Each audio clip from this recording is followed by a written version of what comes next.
Welcome back. 2020 candidate Tim Ryan's presidential campaign took an unexpected turn earlier this month when a mass shooting in Dayton rocked his home state of Ohio. After joining in the grieving process and speaking out quite forcefully on the issue of gun control, the congressman is back on the campaign trail and joins us this morning on Close Up. Congressman, thanks for being here. Great to be with you. So how has Dayton changed your campaign? Well, it came home, you know. People said, well, why'd you leave the campaign trail for a few days? I said, it's like a death in the family.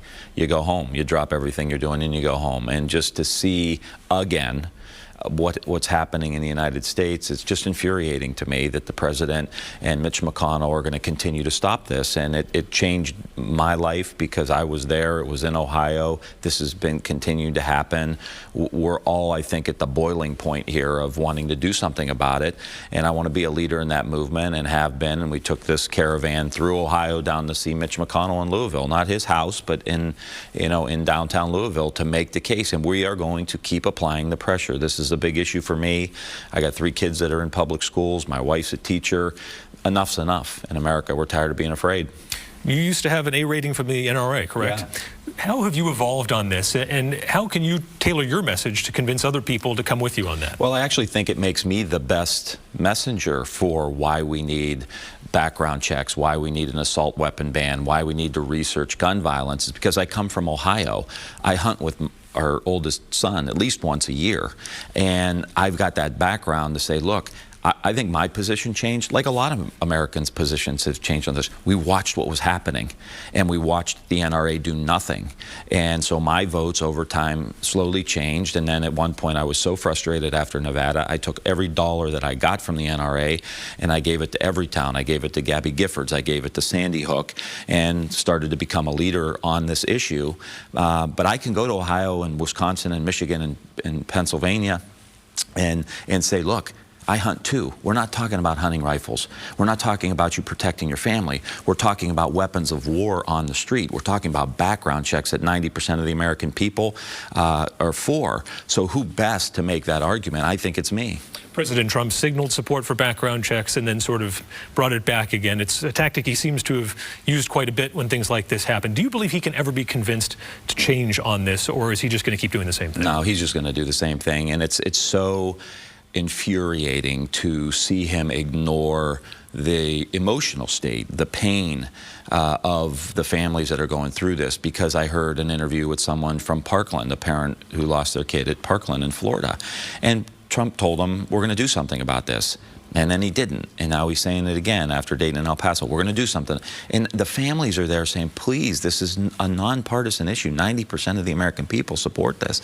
And I think the president, he's not understanding that the ground is shifting on this issue. He may be able to bottleneck this thing with Mitch McConnell, but Mitch McConnell's up in 2 years. And one of the things that's motivating me now more than ever is I want to be the nominee because I know I can go into Kentucky. I'm about 3 hours from Kentucky, where I grew up. And I can go in there with the Senate candidate that's running down there, and we can take Mitch McConnell out. And I think that's going to be an important part of the next campaign. If a recession comes, how does that impact what you're talking about on the campaign trail? And what would you do if you're president to try and bring the country out of a recession? Well, I'm really worried that the big tax cuts and our policies now over the past few years have put us in a position where we don't have many levers to pull if we get in a recession.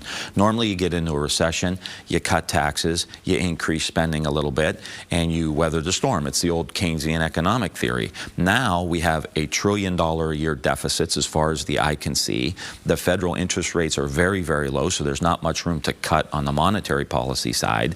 And so I'm worried. I mean, you would have to look at some tax cuts for working class people, maybe the payroll tax like we did with President Obama to inject a little bit of money into the economy, but then you're going to get hurt on the other side with deficits. So we've got to come to some agreement here. I actually don't think raising taxes on the top 1%, we've seen CEOs have a 940% increase in their wages. Workers has been at 12%. So I really don't think a tax increase on them is going to be as damaging as it would normally have been in a normal traditional business cycle. But after this supply side economics for 30 years, we're in a real pinch. Some point to the trade policy of the Trump administration is one of the drivers of a potential recession. Would you retain anything that he's done in terms of these tariffs and trying to hold China more to account? Look, I'm going to be honest. I like the fact that he was tough on China. I think they cheat with intellectual property. I think they subsidize their businesses. They have a very aggressive military, so his initial instinct of being tough with them, I thought was the right move. But it's been 2.5 years now. Figure it out, settle the deal, like take a good firm position and then make a deal, because now you're crushing our farmers. And he's not doing anything to beat China. One of the first things I'm going to do is appoint a chief manufacturing officer. China's dominating the electric vehicle market, the battery market, the solar panel market, 5G, artificial intelligence. They're dominating.